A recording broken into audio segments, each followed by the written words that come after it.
चितरंजन गगन, diesel की भी थोड़ी बात कर लेते हैं। अभी कंपनियों के मुनाफे की बात आई, किसान की जो लागत इतनी बढ़ती जा रही है और उसमें एक बड़ा पुट डीजल की कीमत भी है। मुझे ये बताइए, जो ये तर्क दिया जा रहा है कि भाई अरे भाई आपके नुकसान की हो गई भरपाई, अब थोड़ी कीमत कम कर दो, क्या किसान की एमएसपी ऐसे ही तैयार होती है? क्या किसान कह दे नहीं देता अपना अनाज, नहीं देता गेहूं, वो 81 करोड़ 35 लाख को कहां से गेहूं दे दोगे? वो कहता है मैं तो 4000 रुपए पर ही दूंगा, नहीं तो नहीं दूंगा। क्या होगा? संदीप जी, सबसे पहले मैं आपको और न्यूज 24 को मैं बधाई देना चाहता हूं कि सीधे जनता से जुड़े ऐसे महत्वपूर्ण मुद्दा पर आपने चर्चा की है। इसके लिए हम तहे दिल से आपके शुक्रगुजार हैं। और जितना आंकड़ा आपने सामने रखने का काम किया है, अब उसमें कुछ हम नहीं समझते हैं कि सीधा मतलब है कि यह सरकार जो है वेलफेयर स्टेट है या कॉर्पोरेट स्टेट। अभी हमारे भाजपा के प्रवक्ता कह रहे थे किसानों को मैं इतना देता हूं। किसान को कितना देते हैं? महीना में 500 रुपया देते हैं कुछ किसानों को, महीना में 500 रुपया।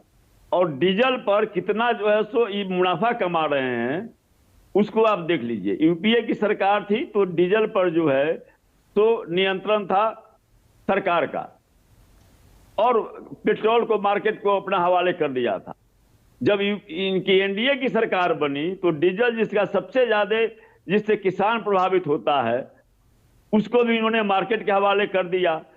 अब यह सवाल अभी उठा रहे थे कि मैं राज्य को देता हूं। राज्य की स्थिति क्या है?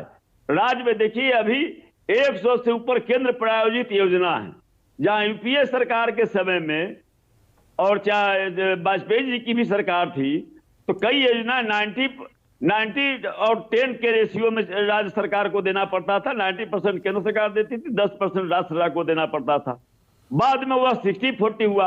अब जो है उसमें 50% कर दिए। और बिहार की मैं बात बताता हूं, बिहार में जितना वैट से बिहार को इनकम होता था, आमदनी होता था, जब जीएसटी लागू हुआ तो बिहार सरकार ने इसका विरोध किया। तो कहा गया केंद्र सरकार द्वारा कि जो आपको लॉस हो रहा है वैट के खत्म करने के बाद और जीएसटी लागू करने के बाद, जो आपको लॉस हो रहा है उसकी भरपाई केंद्र सरकार करेगी। नहीं देखिए चितरंजन भाई, मोटी बात यह है, सरकार को पैसा चाहिए जन कल्याण के लिए, वेलफेयरिज्म के लिए, जिस शब्द का आपने इस्तेमाल किया। कंपनियां भी नुकसान उठाने के लिए तो अस्तित्व में आती नहीं है, पर आम आदमी सारा बोझा ढोएगा क्या? मुझे इस सवाल का जवाब नहीं मिल रहा। वही बड़े बड़े कॉर्पोरेट घरानों को आप कर्ज माफ कर देते हैं, उसको आप लाभ पहुंचाने के लिए आम जनता जो है उसके ऊपर आप भार डालते हैं, और उसके बाद इस ढंग से भाषण देते हैं जैसे खैरात बांट रहे हो। हमारा पैसा हमारा, हम ही को खैरात दी जा रही है घुमाकर। हाँ, और ताली बजा रहे हैं। और राष्ट्रभक्ति और देशभक्ति के नाम पर सही में रिया जी ने कहा कि जो है सो कह देंगे कि भाई पैदल चलो, राष्ट्रभक्ति है। आप राष्ट्रभक्ति अगर आप विरोध कीजिएगा तो आप राष्ट्रद्रोही हो जाइएगा। यह स्थिति है। अब यह जो है सो पुरी जी जो अनुरोध कर रहे हैं कि राज्य सरकार, यह केवल पॉलिटिकल स्टेटमेंट है कि कटघरा में खड़ा करे राज्य को, और देखो भाई राज्य ने कम नहीं किया, मैंने जो है नहीं, ये तो अंशुल ने सही याद दिलाया कुछ महीने पहले कि जीएसटी के दायरे में लाया जाए।